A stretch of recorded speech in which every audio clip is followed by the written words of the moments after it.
which team is going to win the ICC Test Championship, India or New Zealand?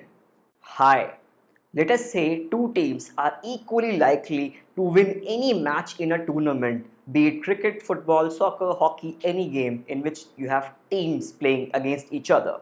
So, what will be the chance of a team winning a tournament? And rather, how will you mathematically model this situation using the simple concepts of probability, right? So let's just dive into that, and we'll also understand why we have odd number of matches in a tournament, and this will be beneficial for you even if you're preparing for, let's say, JEE or CAT, or you want to be a data scientist, or you want to clear the MSQE exam.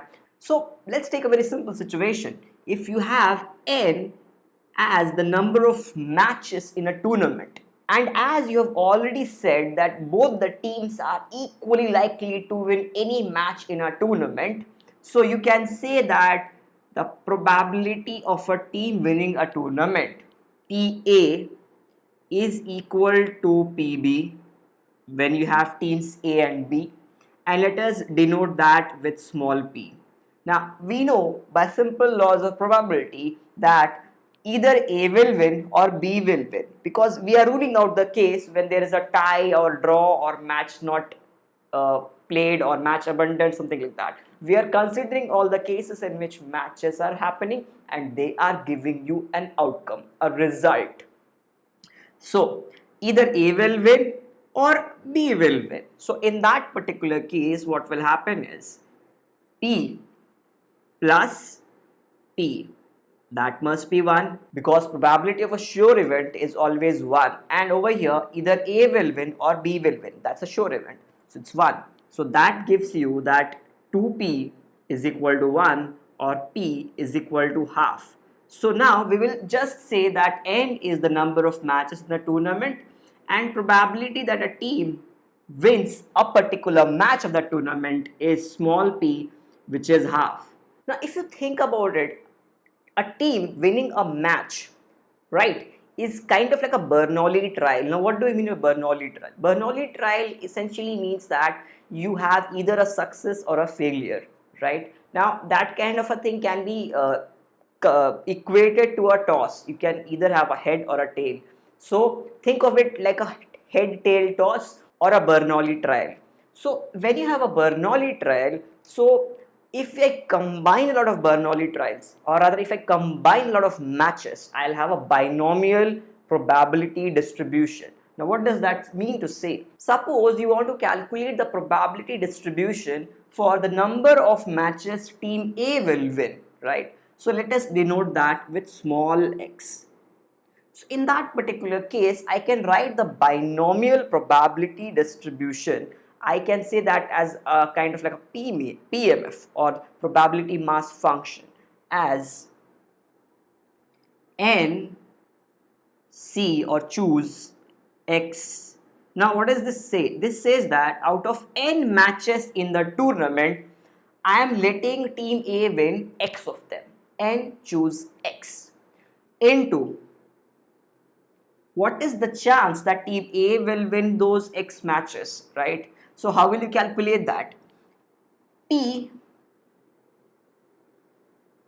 to the power x, and even team B will win the match with the same probability. So I'll have to write P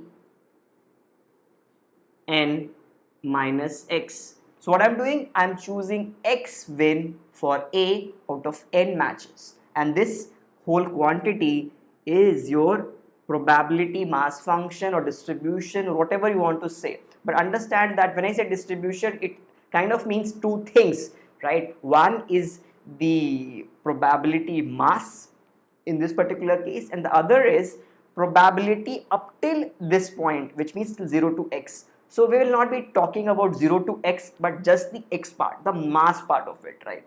So we'll be calling this as a distribution without any kind of a confusion. So whenever I'm saying distribution, what I mean is probability of x, right? Now, if I have to simplify it, I know that p is equal to half.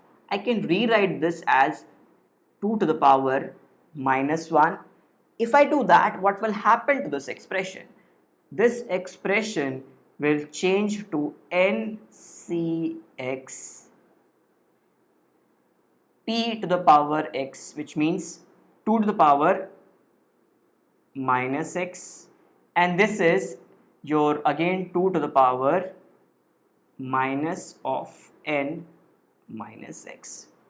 If I just simplify this, what I will get is NCX into, now I can take the minus minus in the denominator, so I'll have by 2 to the power x plus n minus x. So your x will be cancelled out and you will simply have this.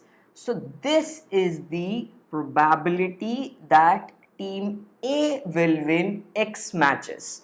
NCX, or n choose x upon 2 to the power n. Now how would this look like? Now we can change the value of n and x to see how it will look like. So on your screen you can see that if I take the very simple case of let's say odd number of n, maybe 5 to begin with, and take the probability of winning as 0.5. So in that case you can see there are two peaks at 2 and at 3, which means that there are two most probably likely outcomes. Team A winning 2 matches and Team A winning 3 matches out of 5. So it is like 2-3 and 3-2. So out of 5 matches you have 2-3 or 3-2 as your most likely outcomes. What about if I increase it to maybe 9 or 7? I'll have similar kind of a graph. I will have most likely outcomes as 3-4 or 4-3 for 7 matches and 5-4 or 4-5 for 9 matches. So when you have this kind of a structure, your most likely outcomes are quite decided. Like you won't have like a very lopsided outcome. You know that teams are equally likely to win any match. So a team could win one more match than the other team and just win the series, and that makes perfect sense. But what about if I have, let's say, even number of matches?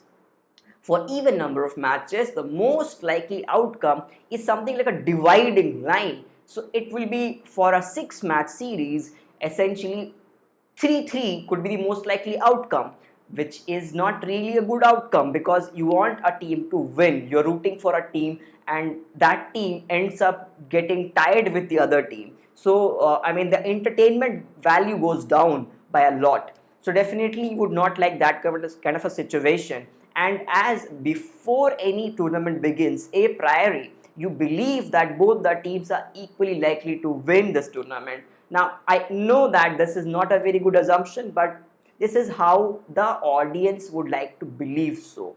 Now, let's just play with these numbers. Let's just change the value of probability of team A winning and keep the n constant and see what will happen. First, let's do it for odd numbers and let's then do it for even numbers. And you can perfectly see that the moment I remove the restriction of p from being 0.5 from let's say greater than 0.5 or less than 0.5, again I have the most likely outcome, which is not kind of like a tie but kind of like a decider. So you can get a feel of what's happening with these guys with just changing n and x. N is the number of matches in the tournament and x is the number of your matches won by a team. And if you even change your p, small p, probability that team A wins, then definitely you will have a different kind of a result. Now a warning, this formula is only valid when you have small p A is equal to small p B is equal to small p, which is half, which is to the power minus 1, and this will give you the probability of x wins out of n. But the moment you have different wins probability, let's say PA is 0.3 and PB is 0.7, this formula does not hold good. Then you'll have to write a PA over here, PB over here, and then automatically this becomes a bit messy over here, right? So you'll have to do that math on your own if you're interested about it. Now, what about the further advancement of this model? You could add, let's say, a third team into this picture.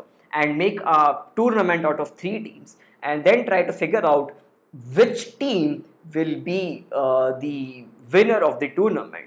Rather, you can also predict the finalists of the tournament. And how do you do that?